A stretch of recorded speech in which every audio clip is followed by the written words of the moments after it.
నమస్తే. Welcome to our channel. ప్రస్తుతం మనతో సీనియర్ జర్నలిస్ట్ భరద్వాజ గారు ఉన్నారు. వారితో మాట్లాడదాం. సార్ నమస్తే. నమస్తే.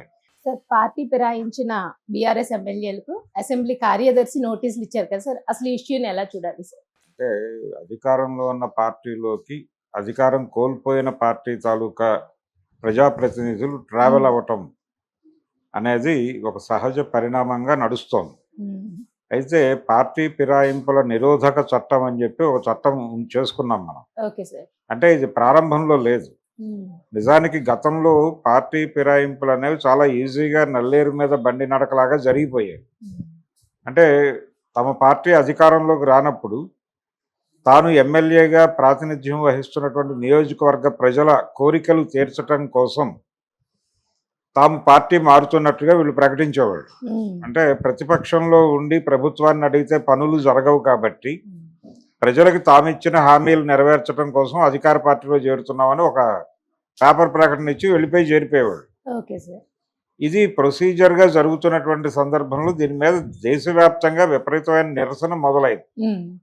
చాలా సందర్భాల్లో ఎమ్మెల్యేలను ఆపరేషన్ ఆకర్షణ అనే పేరుతో ఎమ్మెల్యేలని ఆకట్టుకుని వాళ్ళని కొనేసి కొనుగోలు చేసి కూడా ప్రభుత్వాలను పడగొట్టి ప్రత్యామ్నాయ ప్రభుత్వాలను ఏర్పాటు చేసినటువంటి సందర్భాలు కూడా మనం చూసాం.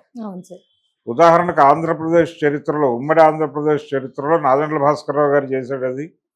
తర్వాత దశలో చంద్రబాబు గారు చేశారు. వాళ్ళిద్దరూ కూడా రామారావు గారి ప్రభుత్వాలను కోల్చడానికి ఎమ్మెల్యేలని తమ వైపుగా అట్రాక్ట్ చేసుకున్నటువంటి సందర్భం మ్యాసివ్ స్కేల్లో కనిపిస్తుంది. ఇలాగే జరుగుతాయి, ఇలాగే జరిగేవి. వీటిని నిరోధించడానికి ఈ పార్టీ ఫిరాయింపుల నిరోధక చట్టం అనే దాన్ని తీసుకొచ్చారు. తీసుకొచ్చినప్పటికీ జనరల్గా శతకోటి దరిద్రాలకు అనంతకోటి ఉపాయాలు ఉంటాయన్నట్టుగా వీళ్ళు పార్టీ మారిన తర్వాత కూడా అదొక ప్రొసీజరల్ ప్రోగ్రామ్గా మార్చేస్తున్నారు. అంటే ఏ రకమైనటువంటి వీళ్ళు అసోసియేట్ మెంబర్స్గా కొనసాగుతున్నారని చెప్తారు వాళ్ళు. వీళ్ళేమో పార్టీ మారిపోతారు, ఆ పార్టీతో మేము లేవని ప్రకటిస్తారు. ప్రకటించిన తర్వాత వీళ్ళని టెక్నికల్గానేమో అసోసియేట్ మెంబర్స్గా పెడతారు. పెట్టేసి మేము వాళ్ళని పార్టీలో చేర్చుకోలేదు కదా అని చెప్తారు, కానీ కండువాలు కప్పేస్తారు. కండువాలు కప్పుతారు. అంటే మనకి భారతదేశంలో ఈ పార్టీ మెంబర్షిప్ అనేది ఒక మిథ్యగా మారింది. చాలా ఇప్పుడు చిరంజీవి గారి విషయంలో కూడా అదే గొడవ. ఆయన కాంగ్రెస్ పార్టీలో ఉండేవాడు, కాంగ్రెస్ పార్టీలో కేంద్ర మంత్రిగా ఉన్నాడు, రాజ్యసభ సభ్యుడిగా ఉన్నాడు. ఆ తర్వాత 2014 ఎన్నికల్లో ఆయన ప్రధానమైనటువంటి క్యాంపెయినర్గా ఉన్నాడు కాంగ్రెస్ పార్టీకి 2 తెలుగు రాష్ట్రాల్లో. ఆయన సడన్గా నేను రాజకీయాలు మానేసి సినిమాల్లోకి వెళ్ళిపోతున్నాను అని ఒక రోజు మాట్లాడి వెళ్ళిపోయాడు. ఆయన కాంగ్రెస్ పార్టీకి రిజైన్ చేస్తున్నట్టుగా ఎక్కడా లెటర్ లేదు. అది టెక్నికల్గా మనం అంటే ఇది వాంటెడ్గానే డెవలప్ చేశారు వాళ్ళు. అంటే వెళ్ళిపోయే వాళ్ళు రెసిగ్నేషన్ చేయరు, అలాగే వచ్చేవాళ్ళు సభ్యత్వం నమోదు అవుతుందో లేదో దాని మీద ప్రాపర్ ఇది ఉండదు. జస్ట్ కాంగ్రెస్తో ట్రావెల్ అవుతున్నారు, లేకపోతే బీఆర్ఎస్తో ట్రావెల్ అవుతున్నారు, లేదా టీడీపీతో ట్రావెల్ అవుతున్నారు అనేది ఎస్టాబ్లిష్ అవుతుంది. అయితే వీళ్ళని కోల్పోయినటువంటి పార్టీలు ఉంటాయి కదా, ఇప్పుడు బీఆర్ఎస్ ఎమ్మెల్యేలు 10 మంది ఇటువైపు వచ్చేసారు కాంగ్రెస్ పార్టీ. ఈ రావటం మీద వాళ్ళు కోర్టుని అప్రోచ్ అయ్యారు, హైకోర్టులో కేసేశారు. హైకోర్టు 4 నెలల్లో క్లారిఫికేషన్ కావాలని అడిగింది. ఈ 4 నెలల్లో ఏమీ జరగలేదు. జరగకపోయేసరికి వీళ్ళు సుప్రీంకోర్టుకి వెళ్ళారు. సుప్రీంకోర్టు కూడా సీరియస్గానే దీని మీద ఒక క్లారిఫికేషన్ ఇవ్వమని చెప్పి అసెంబ్లీ స్పీకర్ని ఆదేశించింది. ఆల్రెడీ బీఆర్ఎస్ వాళ్ళు కూడా అసెంబ్లీ స్పీకర్కి ఒక నోటీస్ సర్వ్ చేసి ఉన్నారు. ఏంటి పరిస్థితి, పార్టీ ఫిరాయింపుల నిరోధక చట్టాన్ని ఉల్లంఘించి వీళ్ళందరూ మీ పార్టీలో చేరారు, కాంగ్రెస్ పార్టీలో చేరారు కాబట్టి వీళ్ళ మీద చర్యలు తీసుకొని వీళ్ళని అనర్హులుగా ప్రకటించి తిరిగి బై ఎలక్షన్ జరపాలి 10 నియోజకవర్గాల్లో అనేది డిమాండ్. కానీ ఇప్పుడు నోటీసులు ఇచ్చారు. ఏమనిచ్చారు? అసెంబ్లీ కార్యదర్శి ఇచ్చిన నోటీసులో ఏముందంటే, మీరు రాతపూర్వకమైనటువంటి వివరణ ఇవ్వండి అని అడిగారు వాళ్ళు. కోర్టుగా ఈ వివరణలు పంపిస్తారు. ఆ వివరణల్లో వాళ్ళు చాలా స్పష్టంగా మేము టెక్నికల్గా మెంబర్షిప్ తీసుకోలేదు, అసోసియేట్ మెంబర్స్గా కొనసాగుతున్నాం అని చెప్తారు. అంటే రాజకీయంగా మేము ఏ పార్టీ నుంచి గెలిచామో ఆ పార్టీ మీద మాకున్నటువంటి అభిప్రాయాలు మారినాయి ఒకటి. రెండోది పాత పాటే. అంటే మా నియోజకవర్గాల అభివృద్ధి కోసం, మా నియోజకవర్గాల ప్రజల అభ్యున్నతి సంక్షేమం. కోసం వాళ్ళు ఏ హోప్స్ అయితే పెట్టుకుని మమ్మల్ని గెలిపించారో వాటిని నెరవేర్చడం కోసం మేము ఇలా ప్రభుత్వంతో అసోసియేట్ మెంబర్స్గా కొనసాగాలని నిర్ణయించుకున్నాం ప్రజా సంక్షేమం దృష్ట్యా అనే పద్ధతిలో వాళ్ళు ప్రజల తీర్పును శిరసావహిస్తూ మేం ఆ పార్టీతో నడవాలని అనుకుంటున్నాం అని చెప్పి ఒక రాతపూర్వకమైనటువంటి సంజాయిషి ఇస్తారు. ఈ సంజాయిషి యాక్సెప్ట్ చేస్తుంది అసెంబ్లీ.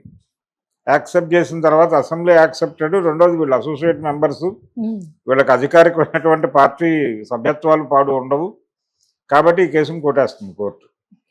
వీళ్ళెవరు అంటే ఇప్పటి వరకు పార్టీ ఫిరాయింపుల నిరోధక చట్టం వచ్చిన తర్వాత అనేక సందర్భాల్లో ఎమ్మెల్యేలు పార్టీలు మారినప్పటికీ ఏ రోజున కూడా ఎవరి మీద అనర్హత వేటు వేసి బై ఎలక్షన్స్కి వెళ్ళిన చరిత్ర లేదు మనకి.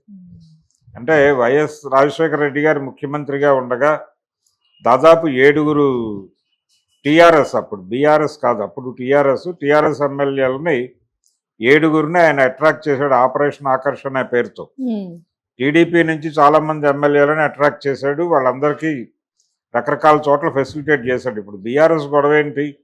కడియం శ్రీహరిని అనర్హుడిగా ప్రకటించాలి, దానం నాగేందర్ని అనర్హుడిగా ప్రకటించాలి. ఇలా వాళ్ళ దగ్గర ఒక కీలకమైన జాబితా ఉంది. అంటే గతంలో బీఆర్ఎస్లో క్రియాశీలకంగా వ్యవహరించిన చాలామంది నాయకులు వెళ్ళిపోయి టక్మని అక్కడ చేరిపోయారు కాంగ్రెస్ పార్టీ. ఇది పార్టీ క్రెడిబిలిటీకి కూడా ఇబ్బంది అనేది. ఈ ఫైట్ ఆ రోజు నుంచి చేస్తోంది టీఆర్ఎస్. ఆ రోజున వైఎస్ రాజశేఖర రెడ్డి గారు 7 ఎమ్మెల్యేలను తీసుకున్నాడు.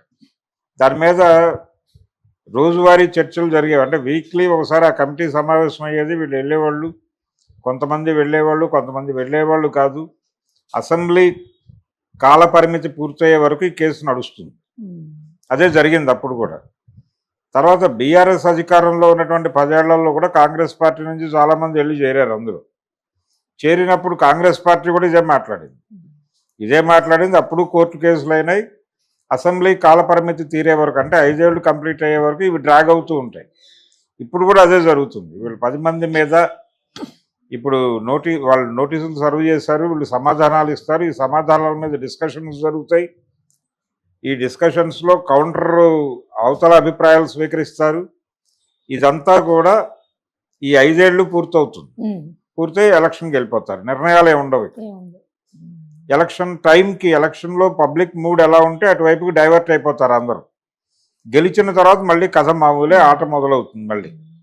అందుకని ఈ పార్టీ ఫిరాయింపుల నిరోధక చట్టం అనే దాని అమలు పట్ల పొలిటికల్ పార్టీలకు చిత్తశుద్ధి లేకపోవడం వలన జరుగుతున్నటువంటి ల్యాప్సెస్ ఇది. దానిలో ఉన్నటువంటి లొసుగులను అడ్డం పెట్టుకుని వీళ్ళు డ్రామా నడిపేసి విజయవంతంగా ఎవరికి